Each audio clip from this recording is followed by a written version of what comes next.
এখন বেরিয়ে আসলো আবু তো আদনান হুজুরের শের বোর অপকর্ম। সন্তানদের ছেড়ে চলে যেতে পারে তো ও আর কার হবে? দীর্ঘদিন আগে এই আবু তো আদনান হুজুরের বোর আরেকটি জামাই ছিল, স্ত্রী সাবিকুন নাহার, আমি যার প্রথম স্বামী। যেই স্বামী ইতিমধ্যে লাইভে এসে সবকিছু বলে দিয়েছে তার বউ কতটা নিকৃষ্ট। আদনান তাহা আহমেদের বর্তমান বলতে পারি না যে ওর স্ত্রী সাবিকুন নাহার, আমি যার প্রথম স্বামী। অনেকে এই কথাটা বিশ্বাস করতে চায় না, অনেকে বলছে বা কমেন্ট করছে আমি এগুলো ভুয়া বা মিথ্যে বলি। আমি তার প্রমাণ দিচ্ছি, এখন প্রমাণ নেন। এই হইল আমার দ্বিতীয় সন্তান। প্রথম সন্তান যেটা একদিনে গেছে, সাবিকুন ওর মতন শয়তান আমার মা না। এটা আমার মেয়ে ওয়ারিশা, দেখছেন আপনারা। এরপরে আপনারা বলেন আমি মিথ্যে বলি, আরো প্রুফ দিতেছি, এখন প্রুফ নেন। আমার বিয়ের ছবি, আমার যে বিয়ের ছবি আছে সেগুলো আমি এখন দেখাইতেছি। দেখেন, এই যে সাবিকুন নাহারের বিয়ের প্রথম দিনের ছবি, যেদিন কাবিন হয়। আরো আমি দেখাইতেছি আপনাদের। এই হলো ও সই করতেছে কাবিন নামায়, এবং ওর মা পিছনে হাত দিয়ে মুখ ঢেকে রাখছে, এবং ওর দুলাভাই শাহাবুদ্দিন। এই যে সাবিকুন নাহার লাল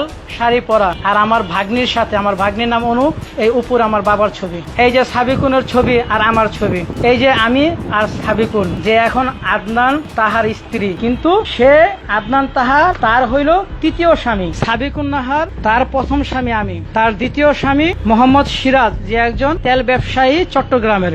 তৃতীয় স্বামী হইল আদনান তাহা। মিডিয়া বা ফেসবুক বা ইউটিউব যেভাবে সাবিকুন নাহারকে নিয়ে বলতেছেন, তার চোখের জল দেখে আপনাদের চোখের জল পড়া যায়। তার কথা শুনা সে বিদেশ চলে যাবে তার স্বামীকে নিয়ে। আহা হা, তার কি মহব্বতের কথা আপনারা শুনা, তার কথায় আপনারা পয়টা গেছেন। তার অশ্রুর ভিতরে যাবেন না। এবং প্রতিজনের কাছ থেকে ও দেনমোহরের টাকাগুলো তুইলা নেয়। কিছুদিন আমার সাথে তো 7 বছরের সংসার, পৌনে 7 বছর বা 7 বছর সংসার। এই 7 বছরের সংসারে ও যদি আমাকে ছেড়ে, আমার সন্তানদের ছেড়ে চলে যেতে পারে তো ও আর কার হবে? আমার সিঙ্গাপুরে ছিলাম, সিঙ্গাপুরের টাকাগুলো বৈশা ওরে নিয়ে ভেঙে খাইছি। ও যা বলছে তা শুনছি। ও আমারে নিয়ে এক জায়গায়, আমার বাসা ভালো না, আমার বোন ভালো না, মা ভালো না, ঠিক আছে, ওদের বাসায় যাইতাম, ও থাকতাম ওইখানে 6 মাস 3 মাস ভাড়া হিসাবেও, 5 তলা ভাড়া হিসাবেও আমার রাখছে। আমি সেখানেও গেছে ভাড়া দিয়ে থাকছি। ও এইভাবে করে আমার নাচাইছে। যাক, নাচাইছে ভালো কথা। যেদিন আমি জানতে পারি বা ওর মুভমেন্ট আমি দেখি খুব খারাপ, যখন ছাড়াছাড়ি হবে, তারপর মুভমেন্ট দেখে একসময় ছাড়াছাড়ি হয়, আমার সাথে দুর্ব্যবহার করে, ওর মায়ের বাসায় এক সপ্তাহ চলে যায়। আমার সন্তানগুলারে আমার বাড়িতে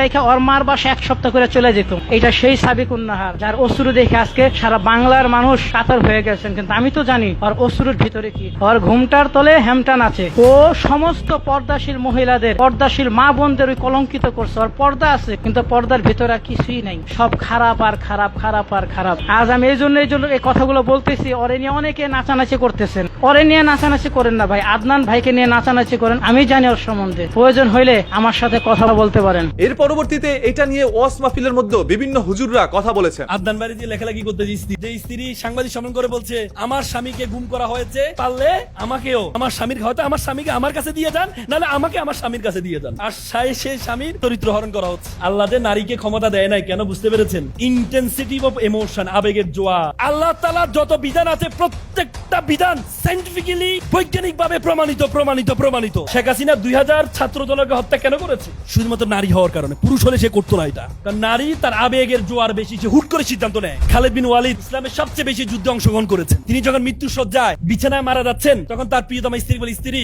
দেখো তো পুরো শরীরের মধ্যে কোথাও তলোয়ারে আঘাত পড়ে নাই, কোথাও চিহ্ন আছে কিনা দেখো তো, কোনো খালি জায়গা আছে কিনা। বলে যে প্রিয়তমা স্ত্রী বলে, না, আপনার শরীরে কোথাও তলোয়ার আঘাত পড়ে না এমন কোনো জায়গা নেই। বলে যে আমার খুব ইচ্ছে ছিল আমি শহীদ মৃত্যু ধারণ করবো, কিন্তু আমার বিছানা মারা যাচ্ছে। তখন স্ত্রী বলল, আপনাকে বলা হয় সাইফুল্লাহ, আল্লাহর তলোয়ার। পৃথিবীতে এমন কোন তলোয়ার তৈরি হয় নাই আল্লাহর তলোয়ারকে মাটিতে ফেলবে, পৃথিবীতে এমন কোন তলোয়ার তৈরি হয় নাই, এজন্য আপনার শহীদ মৃত্যু হয় নাই। কি স্ত্রী, কি স্বামী, আল্লাহু আকবার। কি স্ত্রী, কি স্বামী। এটা আবার আমাদের সারা বাবিদের মতো স্ত্রী না। আদনান বাড়ি যে লেখালেখি করতে যে স্ত্রী, এজন্য আল্লাহ বলছে নারীদেরকে আল্লাহ তাআলা কি করেছেন? আর রিজালু কাওয়ামুনা আলা নেতা বানাইছে। কোথায় থেকে? কার উপরে? নারীর উপরে পুরুষকে বানাইছে। কারণ নারীর হচ্ছে আবেগী, হুট করে ফেলে, এরপরে হায়রে কি করলাম। শেখ হাসিনা ওদের জিজ্ঞেস করেন, পার্সোনালি কথা বলে দেখেন, সে বলে হায়রে কি করলাম। কিন্তু উপরে যদি বলে আমি যা করেছি দেশের জনগণের জন্য করেছি। এবং কি ডিভোর্সের ক্ষমতা নারীকে কেন দেওয়া হয় না জানেন? বলতে লজ্জা পান কেন? নতুন বাংলাদেশ বলতে লজ্জা পান কেন বলেন?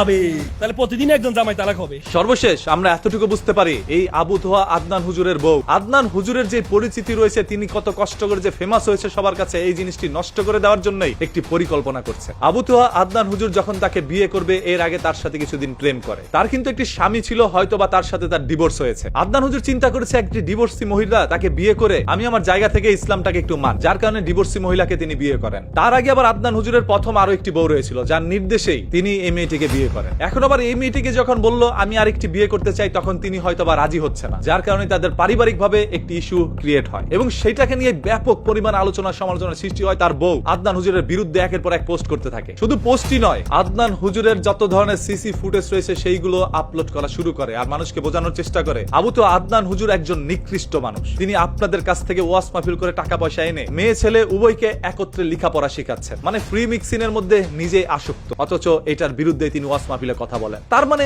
আদনান হুজুর একজন ভণ্ড, এটাই আপনাদের সামনে প্রমাণ করার চেষ্টা করেছিল তার বউ। তবে কথায় আছে না, কেঁচো খুঁড়তে গেলে সাপ বেরিয়ে আসতে পারে। আজ আদনান হুজুরের ওয়াইফের নিজেরই মুখোশ উন্মোচন হয়ে গেল। এখন আপনাদের কাছে এই বিষয়টা কি মনে হয় আপনারা একটু কমেন্ট করে জানান, দেখতে চাই আপনাদের সবার মূল্যবান মতামত। আর হ্যাঁ, যদি ঘরের মধ্যে আপনার এরকম বউ থাকে তাহলে শত্রুর দরকার নাই, কারণ বাইরের শত্রুর চাইতে ঘরের শত্রু বেশি ভয়াবহ।